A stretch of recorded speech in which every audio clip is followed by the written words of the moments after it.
12장. 여호와께서 모세에게 말씀하여 이르시되 이스라엘 자손에게 말하여 이르라.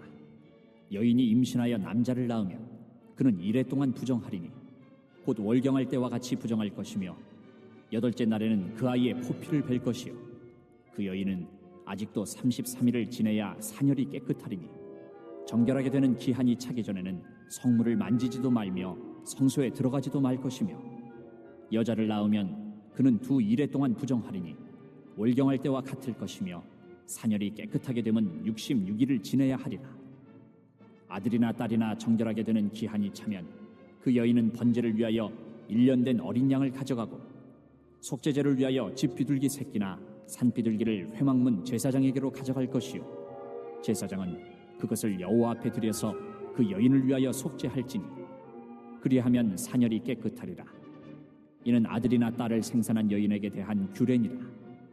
그 여인이 어린 양을 바치기에 힘이 미치지 못하면 산비둘기 2마리나 비둘기 새끼 2마리를 가져다가 하나는 번제물로 하나는 속죄제물로 삼을 것이요 제사장은 그를 위하여 속죄할지니 그가 정결하리라. 레위기 12장 말씀이죠.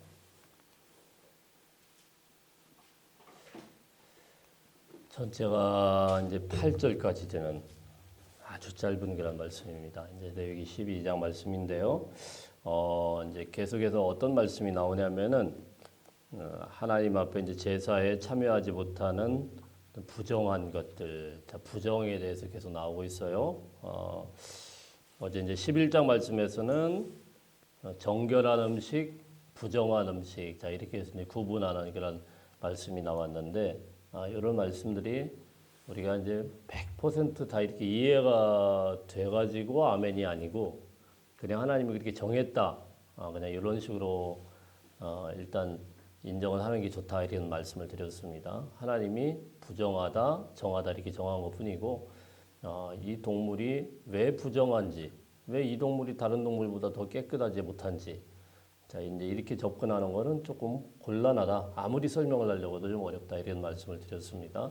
다만 부정하다라는 그런 이유, 또 정결치 못하다라는 그런 이유, 이것이 어떤 죄다. 이것 때문에 하나님의 심판을 받는다. 이런 맥락으로 접근하는 건 좀 옳지 않다 이렇게 볼 수가 있습니다. 오늘 이제 마찬가지입니다. 여인에 대해서 부정하다 이렇게 이야기를 했어요. 아니, 남자에 대해서는 부정하다고 하는데 왜 또 여자를 또 부정하다고 할까? 이거를 여자가 뭐 죄인이다, 뭐 이렇게 접근하면은 굉장히 곤란한 해석들이 나와요. 그래서 한때 그렇게 이제 좀 막무가내로 해석하는 분들이 좀 있었어요. 여자가 왜 죄인이냐? 선악과를 먼저 따먹지 않았느냐? 막 이래가지고, 그래서 하나님 앞에 심판을 받아가지고 아이를 낳을 때 고통이 생기게 되었다. 그래서 출산에 고통을 겪게 되고, 원래는 애들을 그냥 쑥쑥 낳았는데 출산에 고통을 받게 되면서 거기서부터 막 피를 흘리게 되고, 그래서 그 여인의 피가 부정하다, 막 이렇게 억지 해석을 하는 분들이 있었어요. 근데 그건 누가 봐도 억지 해석이고 전혀 그렇지 않습니다. 죄라고 이렇게 연결되면 곤란해요. 부정하다라는 것이. 부정하다라는 그런 표현을 우리가 잘 봐야 되는데, 특별히 여성에 대해서 이야기를 했을 때, 그리고 내일 나오게 되는 이제 피부에 생긴 어떤 질병들, 이런 것들에 대해서 이야기할 때는 하나님의 이유가 좀 다른 게 있는 것 같다라는 생각을 제가 많이 하게 됩니다. 그럼 여자에 대해서 왜 이렇게 부정하다고 했을까요? 우선 한번 말씀을 한번 보겠습니다. 1절, 2절 한번 읽어봅니다. 시작. 여호와께서 모세에게 말씀하여 이르시되 이스라엘 자손에게 말하여 이르라. 여인이 임신하여 남자를 낳으면 그는 이레 동안 부정하리니 곧 월경할 때와 같이 부정할 것이며, 이랬어요. 자, 월경할 때도 부정하다고 이야기를 했습니다. 아니, 그러면은 참 이거 좀 너무 심하지 않아요? 남자들이야 월경이 없지만 여자들은 한 달에 한 번씩 월경이 있는데 그것도 부정하다. 그래서 그때는 부정한 사람이기 때문에 하나님 앞에 예배를 드리는데 거룩한 사람만 들어갈 수 있으니까 이 거룩하지 못한 부정한 사람은 들어가면 안 된다. 자, 이제 이렇게 이제 된단 말이에요. 그러니까 여성들은 부정하는 게 되게 많아요. 월경 때도 부정하고 그리고 아이를 낳아서 여인이 임신해서 아이를 낳았더니 부정하다. 그리고 남자를 특별히 낳으면 7일 동안 부정하다. 자, 이렇게 이야기했습니다. 그리고 3절 한번 봅니다. 3절 시작. 여덟째 날에는 그 아이의 포피를 뵐 것이요. 4절. 그 여인은 아직도 33일을 지내야 산열이 깨끗하리니 정결하게 되는 기한이 차기 전에는 성물을 만지지도 말며 성수에 들어가지도 말 것이며. 자, 따져보니까 남자아이를 출산을 했어요. 그러면 7일 동안 부정해요. 그리고 8일째는 당연히 이스라엘 남자들은 할례를 받으니까 8일이 지나고 그리고 그 후에 또 며칠이요? 33일을 지내야 산열이 깨끗하다. 그러니까 7일과 33일을 합치면 40일 동안 부정하는 기간이에요. 이 기간 동안에는 무엇을 못합니까? 성물을 만지지도 말고 성수에 들어가지도 말고 그리고 5절 시작. 여자를 낳으면 그는 2일에 동안 부정하리니. 자, 2일에는 뭐예요? 14일이죠. 14일. 그 다음에 월경할 때와 같을 것이며 산열이 깨끗하게 되면 66일을 지내야 하리라. 이랬어요. 그러면은 남자를 낳을 때는 40일이에요. 30일에다 7일 해서 40일. 그리고 여자를 낳을 때는 66일에다가 14일 더하니까 80일. 그러니까 2배가 더 부정하대요. 아니 이게 무슨 말도 안 되는. 아니 여자 낳으면 더 부정하고 남자 낳으면 좀 덜 부정하고 2배나. 이렇게 왜 이렇게 하나님이 이렇게 이런 말씀을 하셨을까? 왜 그랬을까요? 몰라요. 왜 그랬을까? 우리는 몰라요. 이거 왜 이렇게 말씀을 하셨어요? 다만 저는 이렇게 생각합니다. 충분히 추측은 가능해요. 일단은요. 하나님께서 아이를 출산하고 부정하다라고 이야기한 이유는 가만 보니까 성경의 전체 맥락에서 특별히 연약한 어떤 질병을 걸린 사람이라든가 여성이라든가 약자들을 보호하려는 그런 맥락에서 부정하다라는 그런 표현을 계속 쓰고 있어요, 사실은. 그러니까 우리가 부정하다라는 표현이 좀 듣기는 나쁠지 몰라도 그 당시의 사람들에게는 그런 말을 해야 안 건드려요. 애 낳았는데 남편이 가만 놔두질 않고 계속 그냥 똑같이 살림살이 시키고 그냥 괴롭히고 이러면 산후조리가 안 되겠죠. 그래서 어찌 보면 이런 말씀은 여성을 보호하기 위해서 한 40일 적어도 한 40일 정도는 산후조리를 시킨 것이다 이렇게 보면 됩니다. 왜 그렇게 볼 수밖에 없냐면 여러분 아이 낳는 것이 하나님의 축복입니까? 아니면 저주입니까? 당연히 축복이죠. 예, 당연히 축복이죠. 성경에서 아이 낳는 것을 저주라고 표현한 적 한 번도 없습니다. 아이 낳는 건 너무 귀한 거 축복이에요. 근데 아이 낳는 걸 부정하다니요? 말이 안 되죠. 앞뒤 말이 전혀 안 맞습니다. 아이 낳는 거에 대해서 얼마나 축복이라고 했습니까? 그래서 사라가 아이 못 낳는 것 때문에 굉장히 괴로워하고 힘들어하다가 아이를 낳고는 뭐 이삭이라고 짓지 않았습니까? 웃습니다. 애 낳는 거는 옛날이나 지금이나 큰 축복이죠. 더군다나 옛날에는 더 큰 축복입니다. 여성에게 가장 큰 저주가 무엇이냐면 애 못 낳는 거예요. 근데 아이를 낳았는데 부정하다. 이건 저주에 대한 말씀이 아니고 사실은 그 여성을 보호하기 위한 그런 말씀이었다. 그런 조치였다 이렇게 볼 수 있습니다. 왜 그러냐면 그렇게 해야 남자들이 여성을 못 부려먹어요. 왜냐하면 접촉하면 안 되거든. 부정한 사람과 접촉하면 자기도 부정해지니까 여성에 대해서 함부로 할 수가 없어요. 그러니까 그러면은 여자들이 지금까지 하던 모든 집안일들은 누가 해야 되죠?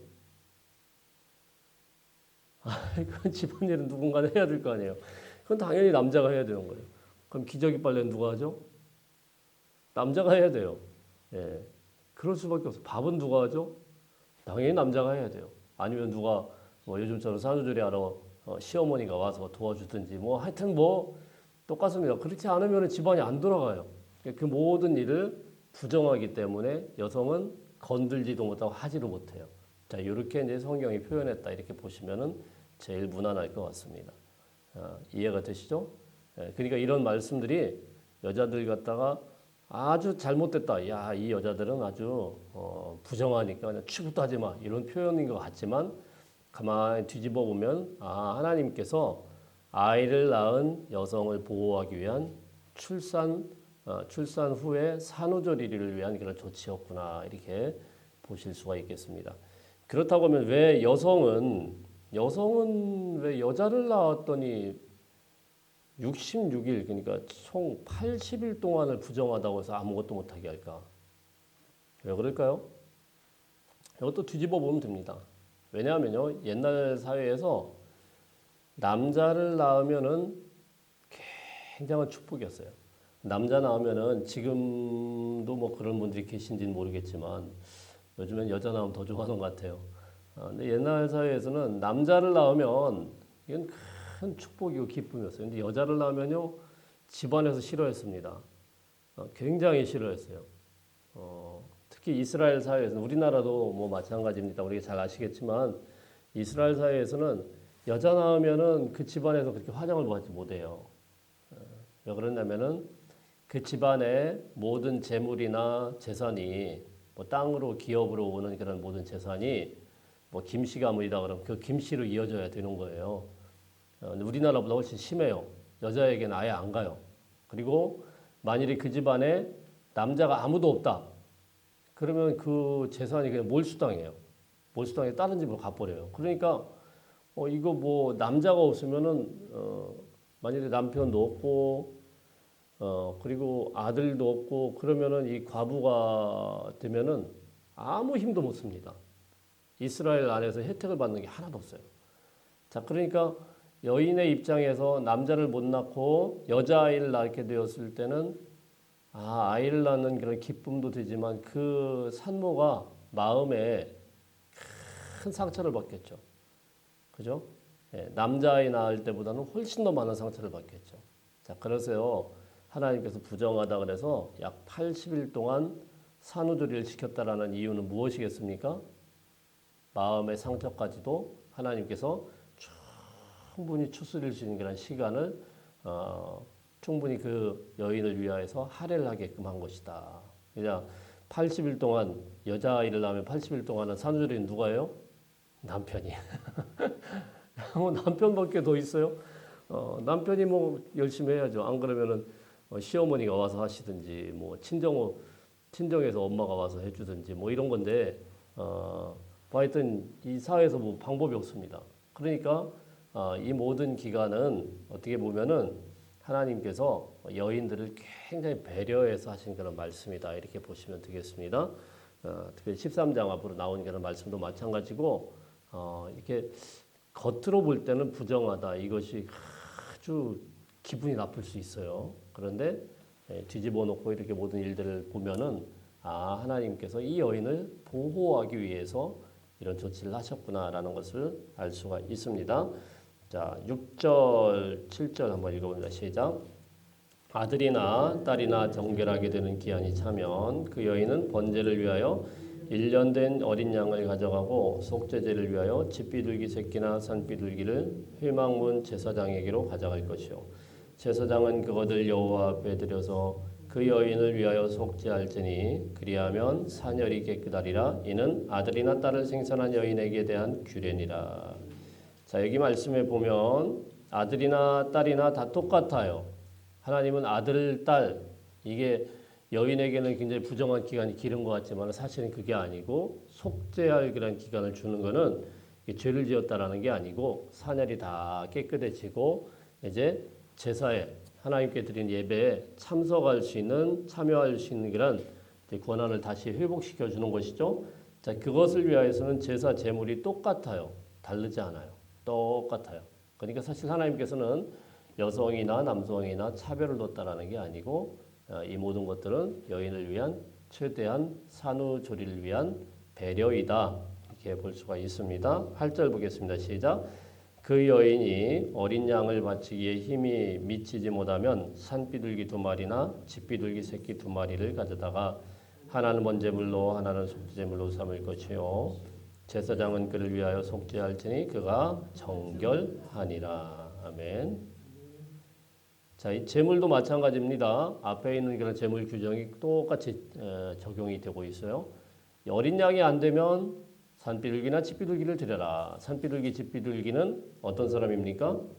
돈 없는 가난한 사람들은 그렇게라도 예배를 드릴 수가 있죠. 그 아이 낳으면 얼마나 큰 축복이에요.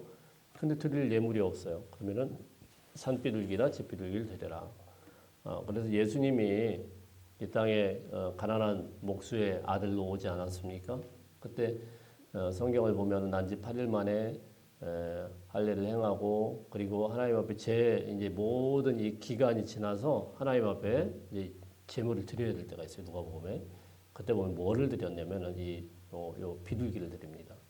그러니까 예수님이 그 집안이 굉장히 가난하고 힘든 그런 집안이었구나라는 것을 우리가 알 수 있죠. 자, 결론은 이 말씀은 어떤 부정하다 이래가지고 이것을 여인들을 갖다 차별하려는 또 뭐 이 사람은 더 남자보다 죄인이죠 뭐 이런 말씀이라고 이해하는 것보다는 아이를 낳는 게 큰 축복인데 그 여성을 다시 충분히 회복할 수 있는 산후조리의 그런 기간으로 하나님께서 말씀하신 것이고 더군다나 아들이나 딸이나 이걸 더 구분을 했다라는 것은 딸을 낳았을 때는 여성이 그냥 아들 낳았을 때보다는 훨씬 더 마음의 상처도 크기 때문에 그 마음의 상처까지 다 추스릴 수 있도록 80일 동안 남자들이 모든 서비스를 다 제공하는 거죠.